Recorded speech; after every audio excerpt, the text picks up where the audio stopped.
Yo,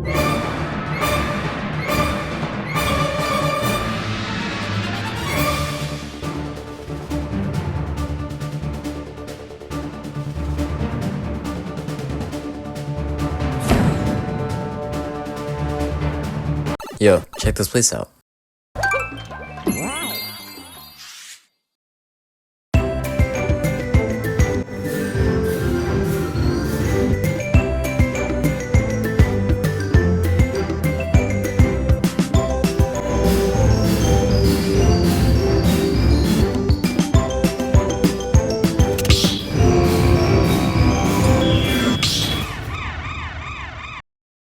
Hello, fellow specimens. The polar bear is one of the strongest characters in the entire game in hand-to-hand PvP combat. This video has been talked about a bit by some other inspiring YouTubers, and yes, I can also agree that polar bears are the most viable characters both in their respective servers and in an overall zoomed out perspective. Despite having really good base stats and abilities, mainly insane strength and decent swimming abilities when the situation calls for it. They are even known as the largest and strongest competitive character of the Carnivore Diet faction. Although the polar bear character is one of the strongest and most skilled land builds pound for pound, and is even seen as an apex predator in the Arctic server, the character still has some serious drawbacks. In this video, I'm going to be offering my opinion on what's holding polar bears back from becoming a top tier, and guiding how they can adapt in order to get into potentially A or S tier, in which I think they are currently in high B tier. So let's start with one of the biggest drawbacks to the polar bear class.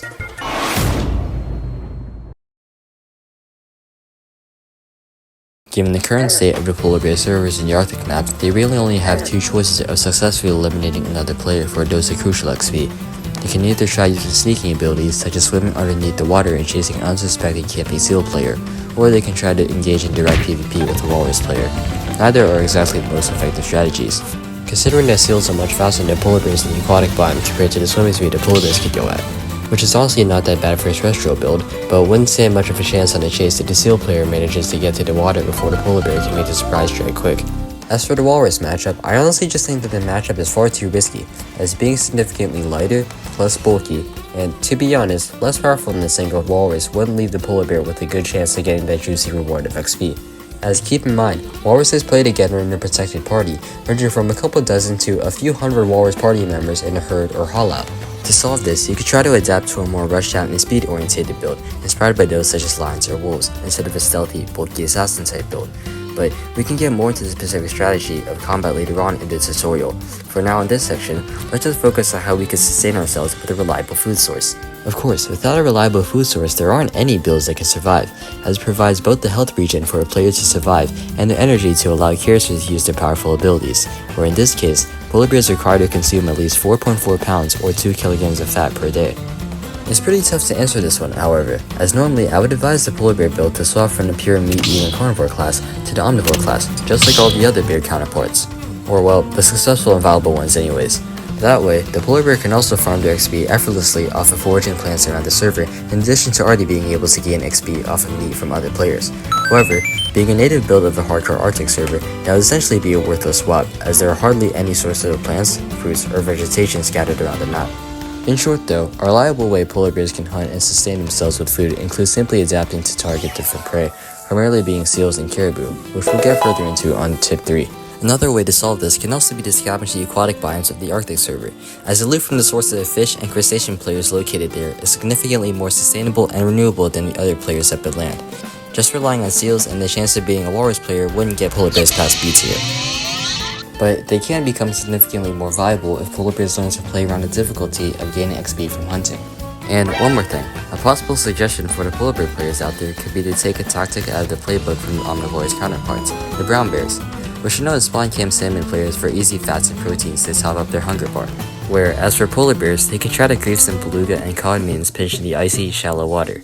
Although it kind of contradicts what I advised earlier about becoming a more rush-down strategized build, this can serve as more of a potential backup strategy. But with the resource of ice slowly becoming more uncommon from the heat, that would lead to fewer opportunities to use the strat. So maybe just scratch this or save it. It can still be useful if you absolutely can't get any XP. But moving on, this actually serves as a great transition to the second drawback. Now, this isn't exactly the polar bear class's fault, and they can't do much to solve or learn from it, but it's still an issue that requires them to adapt and change their playstyles a bit to work around this.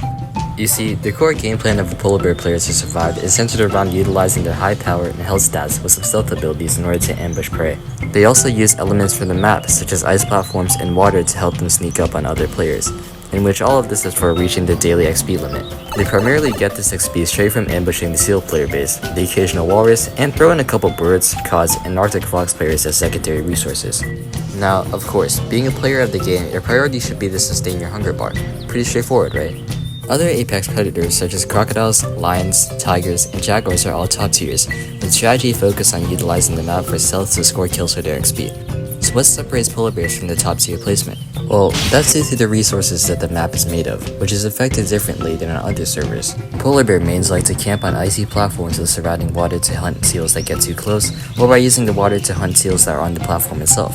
Unfortunately, recent debuffs from human players increases the amount of the CO2 resource on all servers, which then correlates to all the servers' overall heat stat rising dramatically.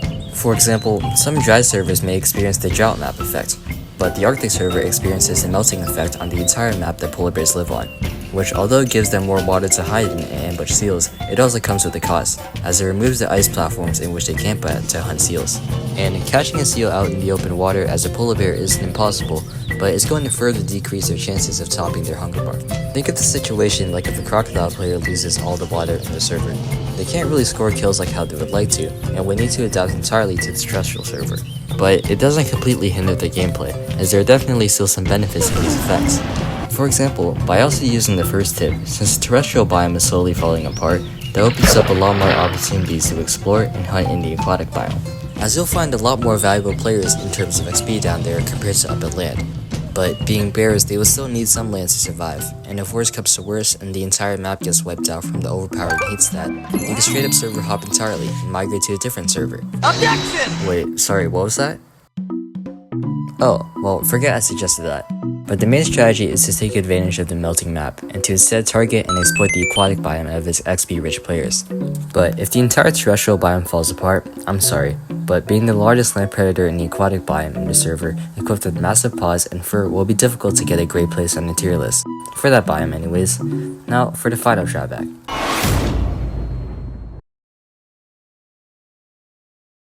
I talked a little bit about this during the first drawback, about becoming more of a rushdown class character over being an assassin. However, I think that's worth addressing further regarding the polar bear's current style of hunting, as it primarily relies on a surprise or stealth attack on an unsuspecting player.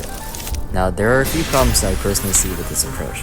With their insanely high base stats, I feel as if their potential isn't being fully used, as I think that they can target significantly more difficult but more rewarding players in hand-to-hand combat rather than trying to ambush smaller prey. Though, this also doesn't mean that you should go out there challenging herds of walrus sweats, but I would say they try and target more prey like belugas, narwhals, caribou, etc. Trying to exclusively jumpscare seals can only get you so far, with most attacks actually resulting in failed quests. Not to mention, it's not always guaranteed that they'll catch up to their target even if they successfully ambush them without being noticed, as although pretty decent, they aren't known for their mobility, especially being that their favorite player to base the grief are the seals, who would easily be able to escape polar bears in the water.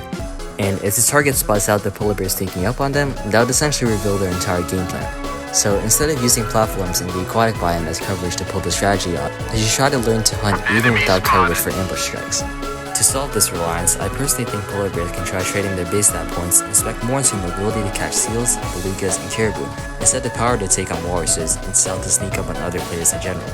More than that, although speccing more into mobility may decrease their decent chances against walrus players in PvP, it would allow them to target and chase down seals and caribou players. Given their current strength and other base stats and abilities is already beyond enough to take either of them in a PvP match. So whether the polar bear executes a surprise strike or not, they'll still be more than likely to close in the distance with their prey. And to end it off, I think that switching to this playstyle relies a lot less on situational resources to ambush a player, and instead more on general fundamentals to chase down and engage in direct PvP to score kills. Additionally, if you still want to take on walrus players for an option of a gigantic reward of XP, I recommend teaming up with some other players. I would try to look to team with other polar bear mains, as multiple teammates who know what they're doing would easily be able to massacre a single walrus player, and the loot gained from that would be extremely useful for leveling up. Although it's not very realistic, if you manage to team up with an Orca or even a full-on Orca party, they can use their broken ability, Wave Washing, to harass and combo a seal player off of an ice platform, leaving them completely wide open for you to intercept and split the loot. That's all for the strategies, so now for the final conclusion.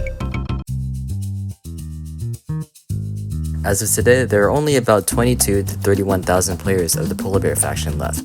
In fact, the overall choices for food is so low to the point that they are choosing to cannibalize other fellow polar bear mains, most of which have already been eliminated or have swapped their main for a more successful and versatile build, but I wouldn't give up on my main that easily. Although there is definitely a lot of room for improvement and the situation isn't looking too good as the global warming server effects are progressing, that isn't to say the polar bears are complete bottom tier characters. Overall, I think they are a very situational but powerful build given the right scenarios. But if the player base follows these tips, the polar bear could very well become a dominant character in the meta by adopting a playstyle that depends more on your experience and fundamentals than specific matchups, which, being a specialist build, is what I think is holding them back in the first place. But that's just an opinion, because I'm not a polar bear main, and you guys might have some better tips yourselves than what I have to offer. So yeah, that's about it. Bye bye now.